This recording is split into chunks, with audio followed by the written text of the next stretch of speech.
Estamos de volta com o Niso Comunidade. No programa de hoje, estamos falando sobre o patrono do Colégio Dom Aguirre, também da Universidade de Sorocaba, Dom José Carlos de Aguirre. Para isso, estamos recebendo em nossos estúdios o assessor especial da reitoria da Uniso, professor Aldo Vanucci. Professor Aldo, vamos voltar aqui em alguns detalhes que, com certeza, eu acho que são pitorescos, não sei se o senhor está citando isso na sua obra. O bispo é a maior autoridade dentro de uma cidade da Igreja Católica. Consequentemente, é uma festa quando uma comunidade, uma paróquia, recebe a presença deste bispo.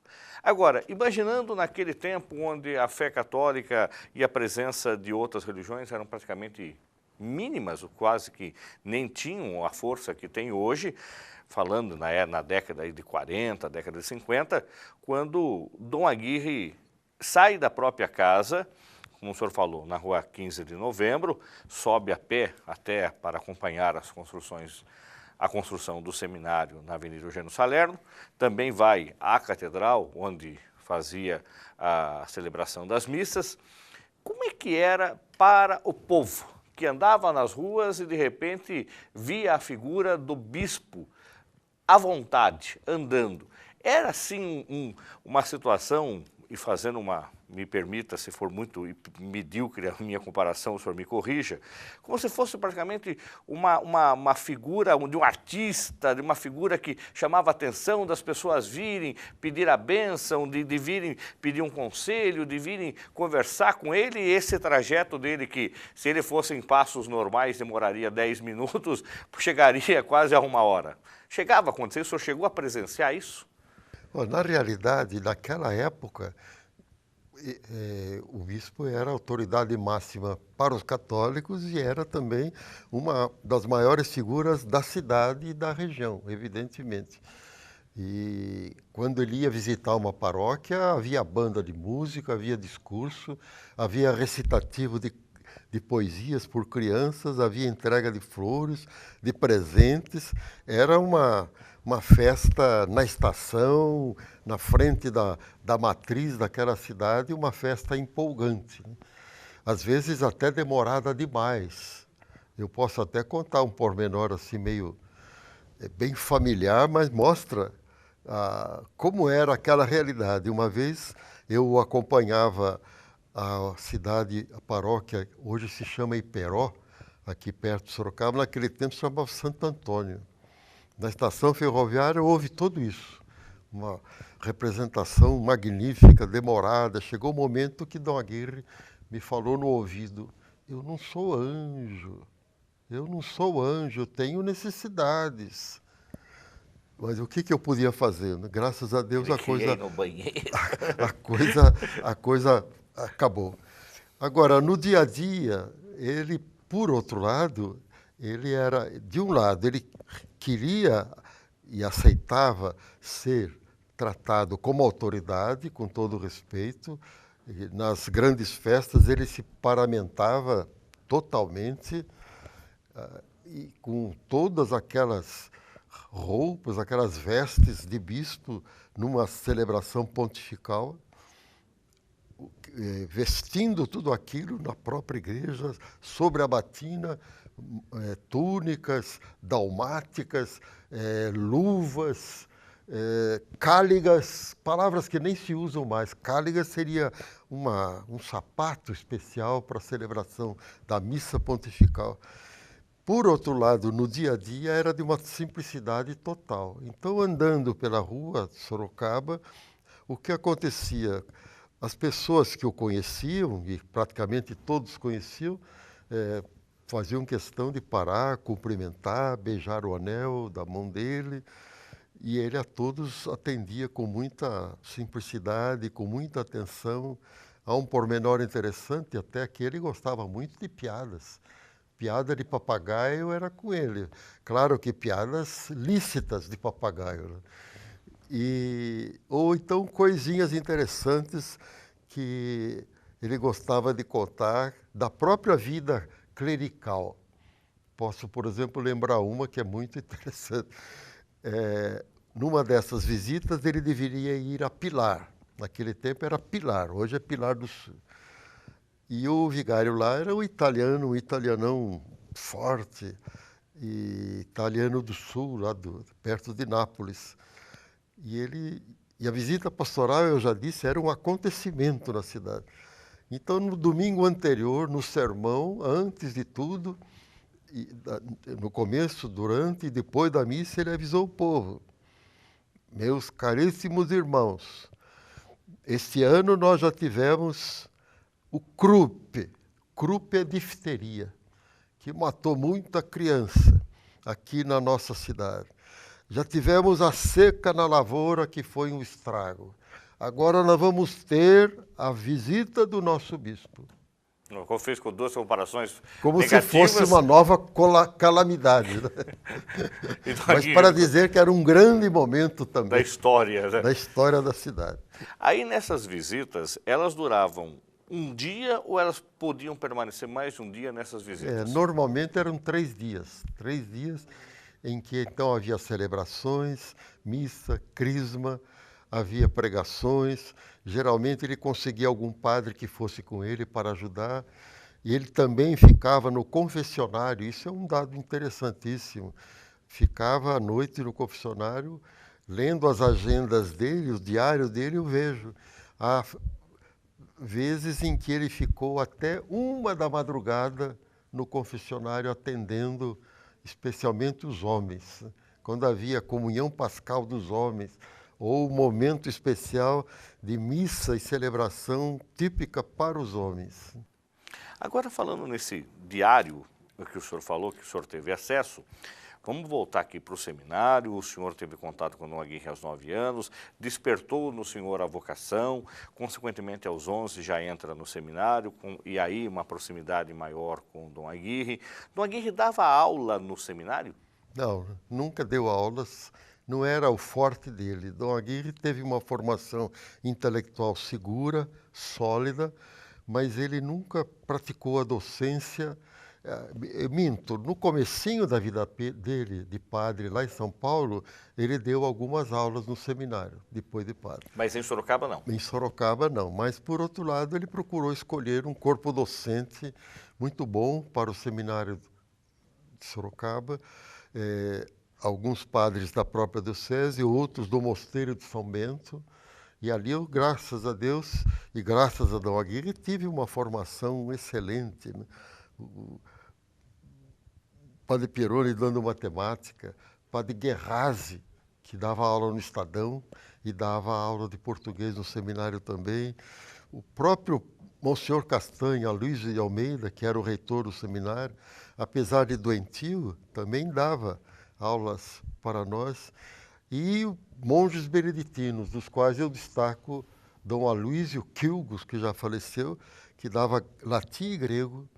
E como a gente era pouca gente, poucos alunos em cada classe, né?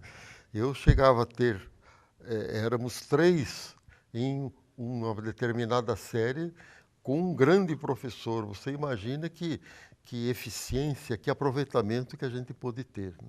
Agora, só para o telespectador entender um pouco de novo, quando a gente fala no seminário menor, o senhor entra com 11 anos, era a idade média que os meninos entravam no seminário. O seminário, ele é uma escola de formação de padres, porém, ela também era o ensino, naquela época, vamos chamar de ensino fundamental, é isso? Valia como uma escola normal?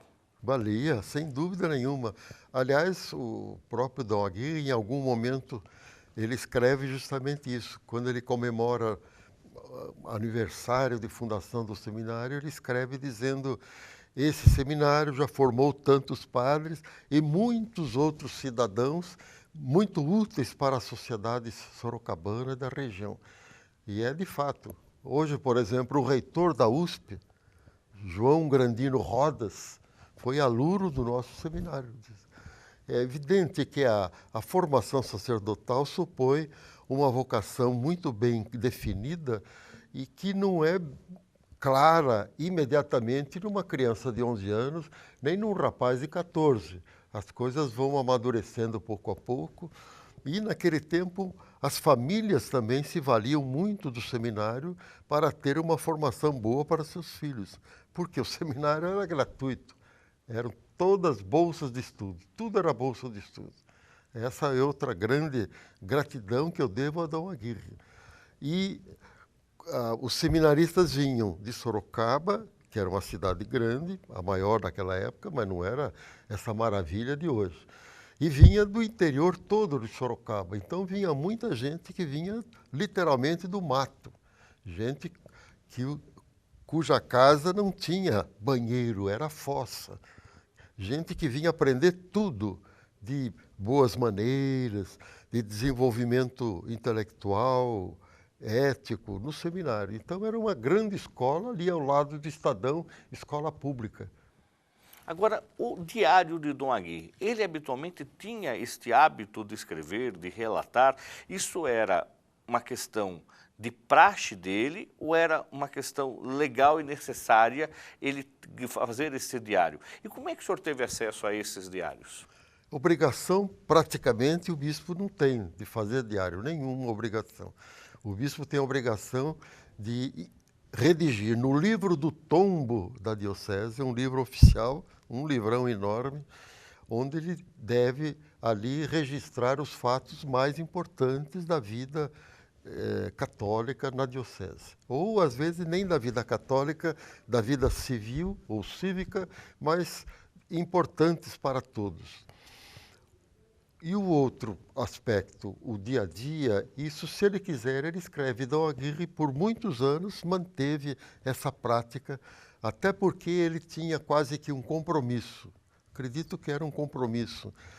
Todo dia registrar onde celebrou a Santa Missa. Em Sorocaba, na sua capela, na catedral, no Bom Jesus, em Tatuí, onde fosse, onde ele estivesse, ele registrava. E, normalmente, além da missa, ele registrava algum fato.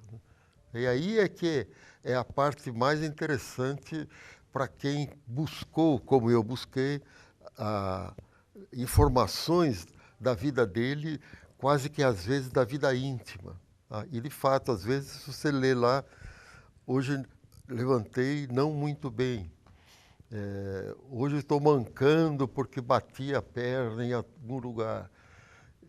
Ou às vezes uma exclamação positiva, alegre. Felizmente hoje recebi uma grande ajuda financeira da família do senador Hermílio de Moraes. Ou às vezes uma pontuação triste, né? Infelizmente o padre fulano de tal deixou a paróquia sem me avisar. E esses diários estavam onde, professor Aldo? Como é que eles foram parar na sua mão? Muitos desses diários estão no Museu de Arte Sacra da Arquidiocese, que hoje se encontra ali nos altos da catedral.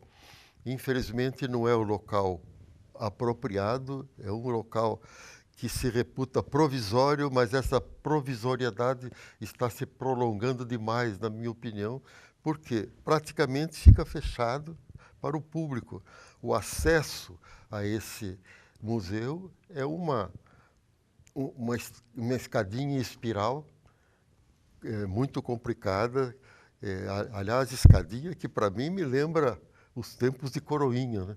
Naqueles tempos, para a gente, era uma diversão subir. Uma diversão, uma glória subir lá, porque aí a gente ia bater o sino, né?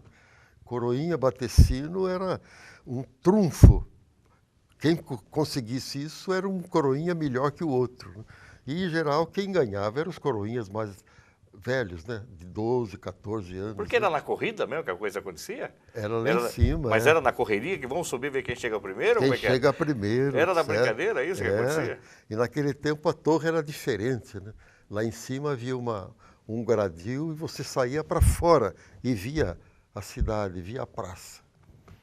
Isso já era diferente. Já era diferente. Então essas agendas estão no museu ali. Infelizmente não tem agenda de todos os anos da vida dele. Eu me pergunto para onde foram. E, aliás, estou em busca até hoje, né? Porque o meu trabalho sobre ele, eu não acho que está completo ainda, né? E nessas agendas, então, o senhor consegue essas informações e ele fala, em algum momento, de coisas pessoais. Ele, em algum momento nessas agendas, o senhor viu ele questionar a vocação dele ou em momento algum ele faz isso? Em momento algum. Sempre profundamente inserido na vida da igreja, totalmente obediente a todas as leis que vinham de Roma, era dos primeiros a mandar cumprir. Nesse ponto ele era muito severo, muito severo. E a gente vai ver depois, não sei se eu antecipo as coisas, mas mais tarde, quando houve o Concílio do Vaticano II, em 1961, 65, ele sofre muito porque a igreja passa a ter muitas mudanças, cai a obrigatoriedade do latim, a missa tem um ritual diferente, e o clero pode não mais ser obrigado a usar a batina, e essas mudanças para ele significam uma atitude dificílima. Ele até escreve lá: até tentei celebrar a missa no novo ritual, mas me atrapalhei todo, não dá. Ele tinha quantos anos quando... Nessa altura? Aí já estava com 80 anos. 1960, ele nasceu em 80 do século anterior. Uma pessoa mudar hábito aos 80 anos é realmente muito difícil. Mas, por outro lado, ele não criou obstáculos, sofreu, rezou e suportou. Quando é que ele deixa as responsabilidades dele enquanto bispo, devido a esta eventual idade, e vem um novo bispo para Sorocaba? Ele começa a pedir bispo auxiliar em 1959, e realmente ele consegue. Vem de Uberaba, o bispo novo, Dom Almir Marques Ferreira, é o primeiro bispo auxiliar que Dom Aguirre recebe. E o bispo auxiliar, o bispo tem direito de pedir quando ele alega algum problema, a extensão da diocese, a saúde precária ou algum outro problema. E ele conseguiu, em 1960, esse novo bispo. Depois, esse bispo auxiliar é nomeado bispo diocesano de Uberlândia, aí ele torna a fazer novos pedidos a Roma, ao Vaticano. Aí vem Dom José Turler, que era bispo em Chapecó, e já vem, em 1965, como bispo coadjutor com direito à sucessão. Ou seja, Dom Aguirre já está com mais de 80 anos, então não terá condições por muitos anos, né, para continuar à frente da diocese com todas as responsabilidades. Isso ele próprio diz no pedido à Santa Sé.